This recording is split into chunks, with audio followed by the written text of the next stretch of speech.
hrheadquarters.ie, the podcast.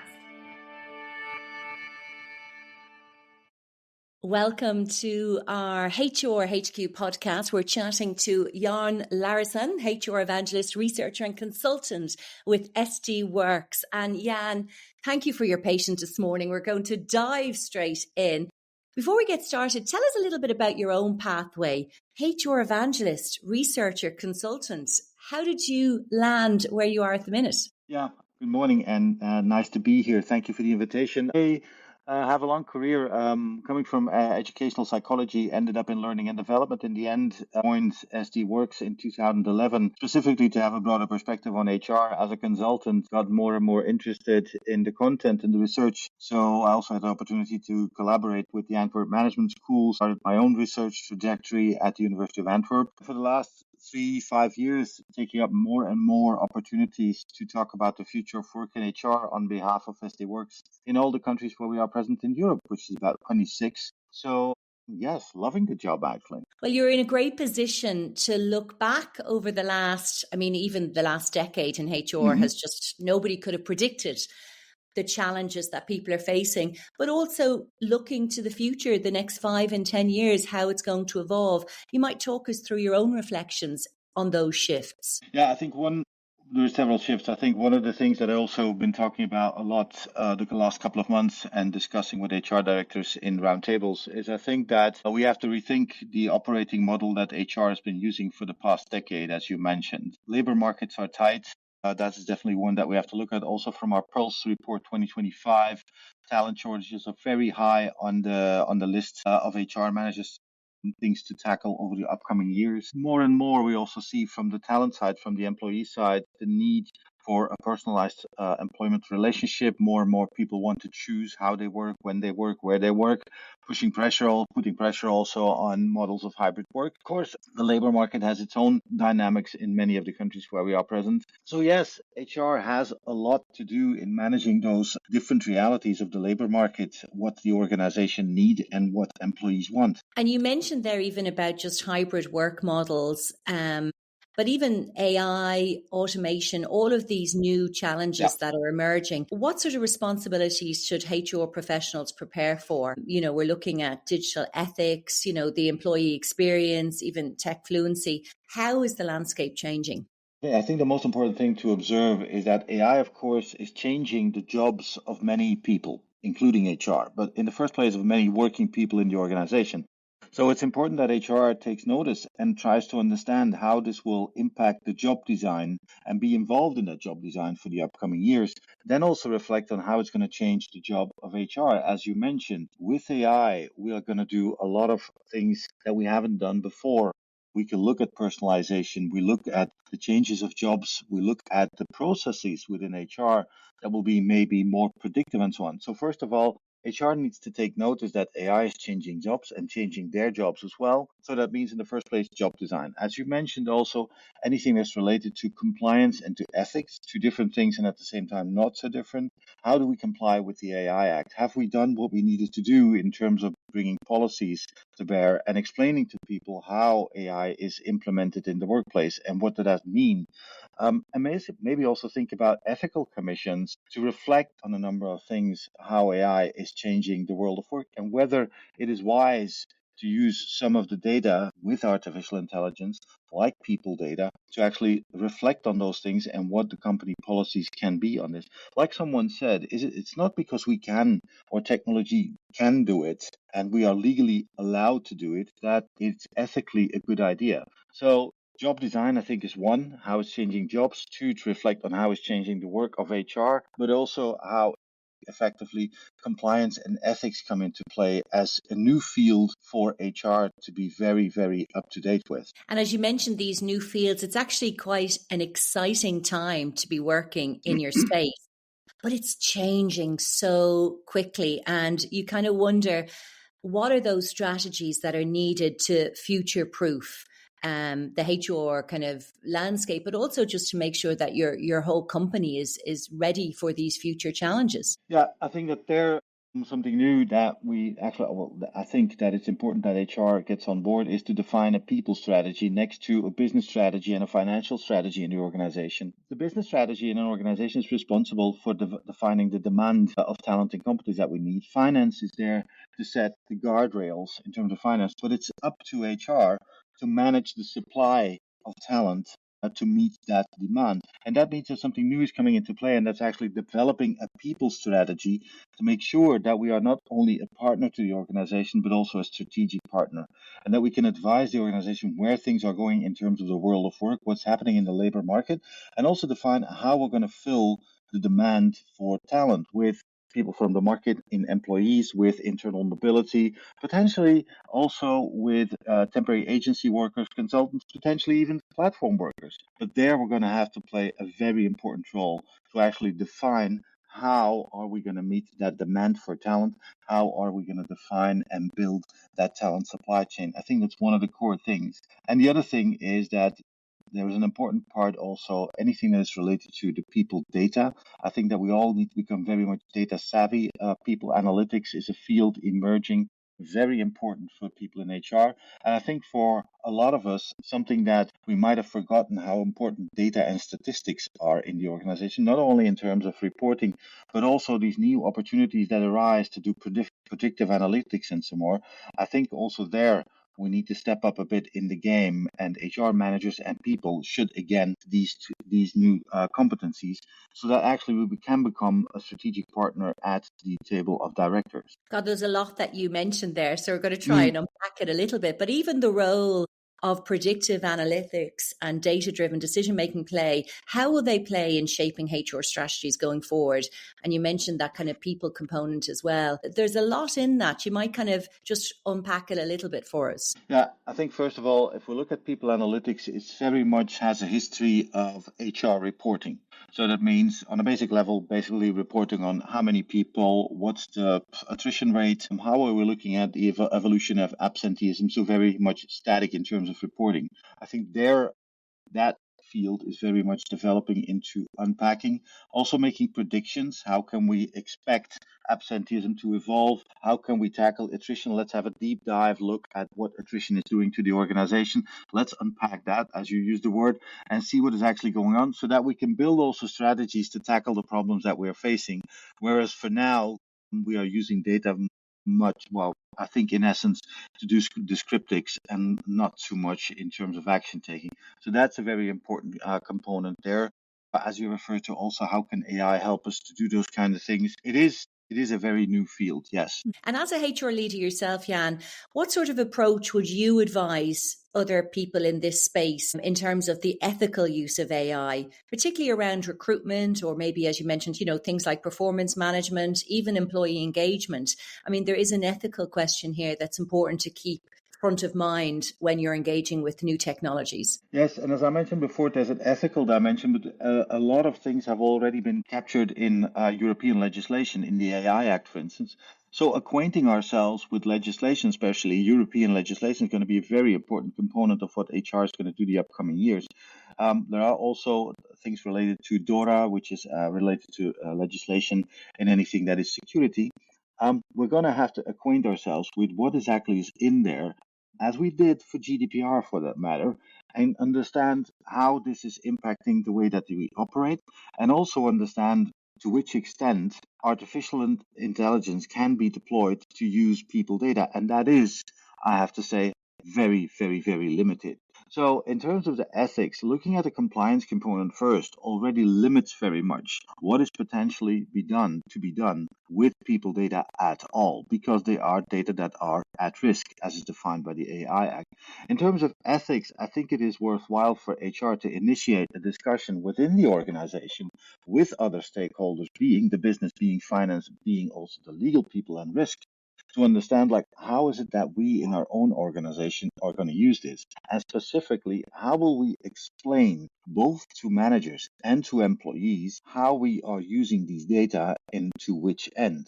So there's a component of understanding it, knowing what it is. There's a component of looking at what it is as an organization that you want to do, aligned with your business objectives. But there's also a very important component to explain to people working on the organization what artificial intelligence is, how it is used, and especially how it is not used within the organization when it comes to personal data. And I think that openness and transparency is just so important to have that kind of communication with everybody within your industry. As you're talking, and you mentioned GDPR and then other challenges, I'm wondering, since you've been in SD Worx, all of the changes and challenges that you've seen, everything is possible. I mean, there's nothing that you can't work through, but things can feel kind of maybe insurmountable, like even the hybrid working model that changed during the COVID challenges, or GDPR, and now we're looking at AI.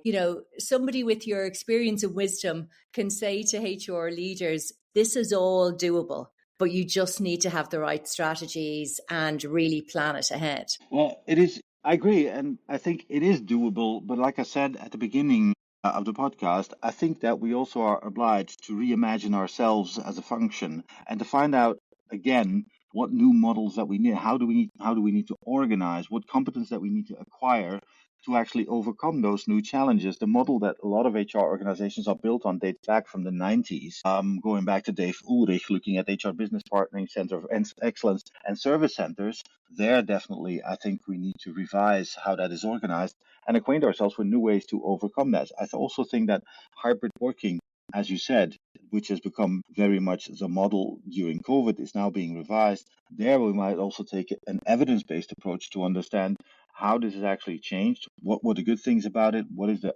downside of it, and how it should be organized in new ways.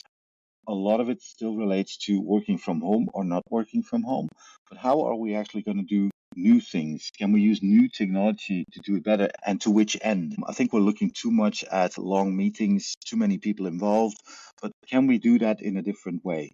So there, I think evidence-based, looking at new models, but specifically and starting with ourselves, how can we apply those to HR in the first place and reimagine our own operating model to be successful for the future? And I love that concept of reimagining. And I think that's what you have to do. But as you know, as humans, we don't like change.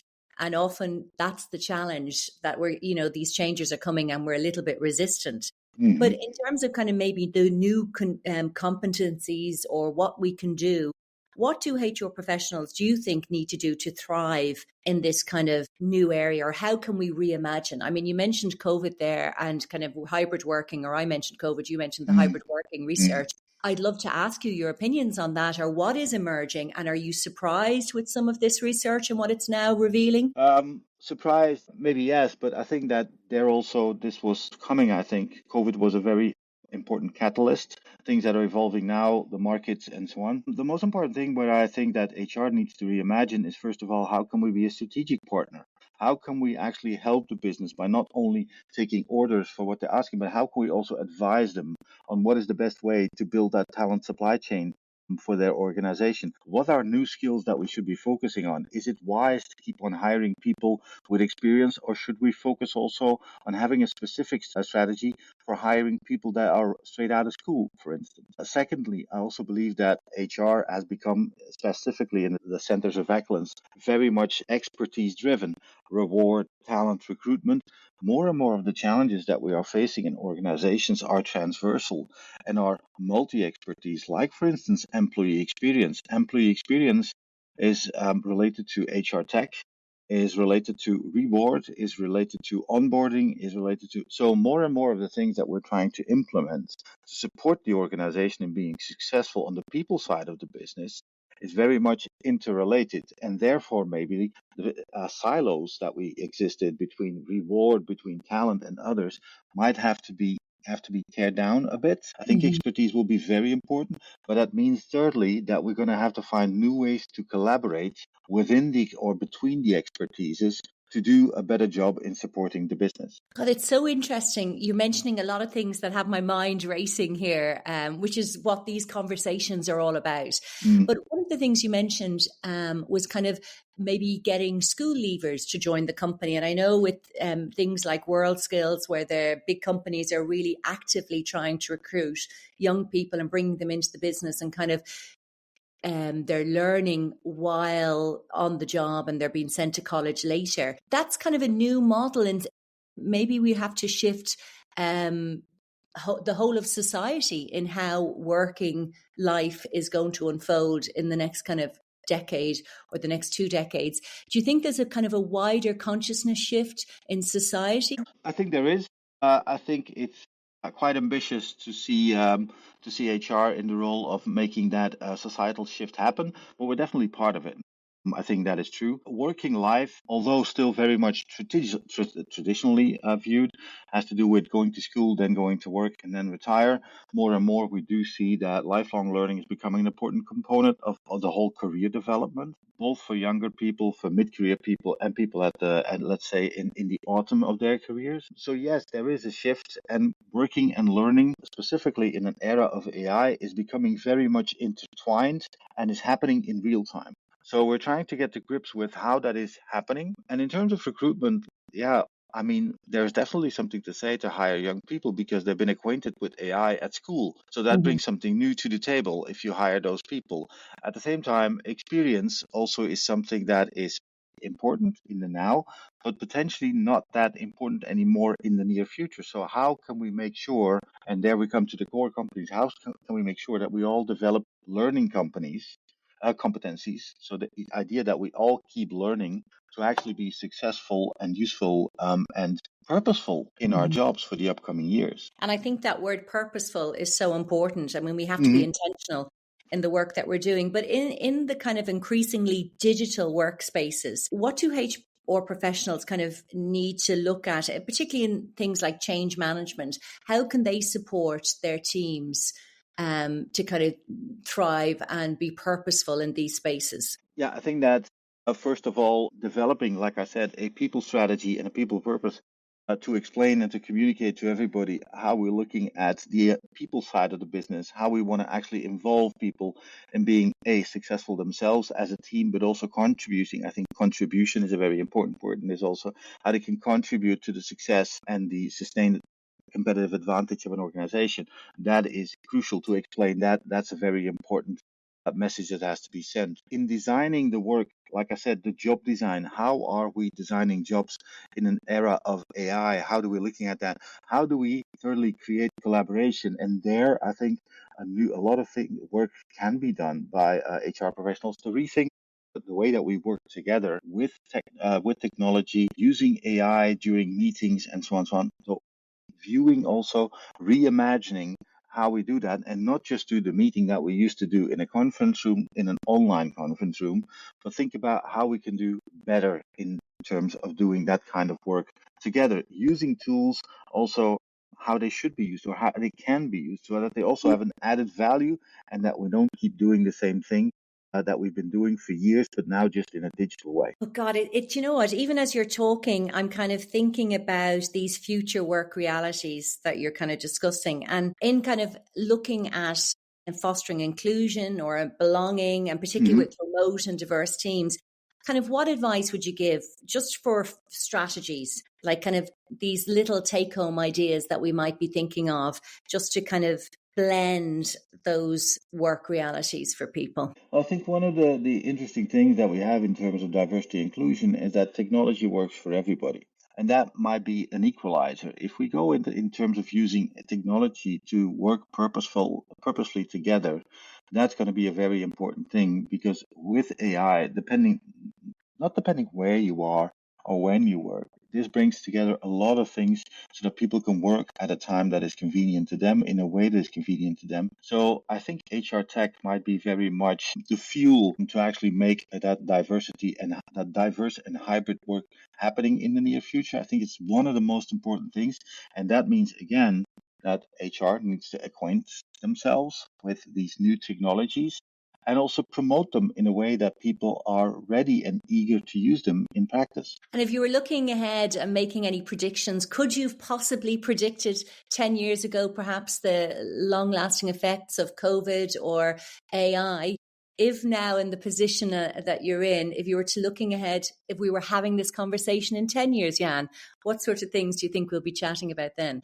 It's a good point. I think that if we were talking 8 years ago, we wouldn't have predicted COVID, and it would be likely that we would have talked about the progression and the development of technology, but potentially not AI as we know it now, because basically that has been The biggest catalyst for AI and generative AI has been the fact that ChatGPT has been unleashed on the world population a couple of years ago now. So that's also an evolution that we can't see. I do think that for the upcoming years, there are a number of things that we can't see. The only thing that we will see happening is that more and more talent shortages will happen, will exist. I think labor market demographics are what they are.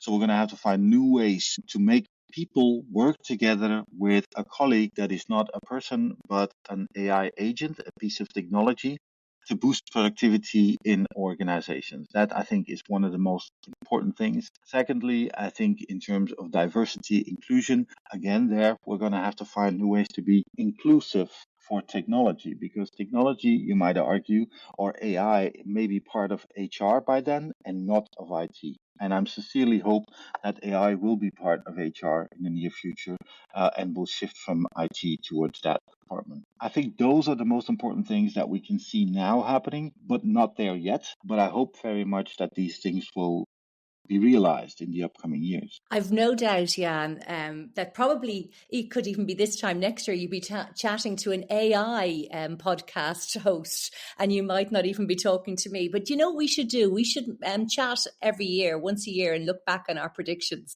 and see where we are. Yeah, and I do hope that you are a real person, Andrea, because otherwise it would be a very good AI impersonation. It was so lovely chatting to you, Jan, HR Evangelist, Researcher Consultant with SD Worx. You are going to join me in a year's time, and we're going to keep this dialogue going and see how your predictions are going. Thanks for taking the time to talk to us today. Thank you. HRheadquarters.ie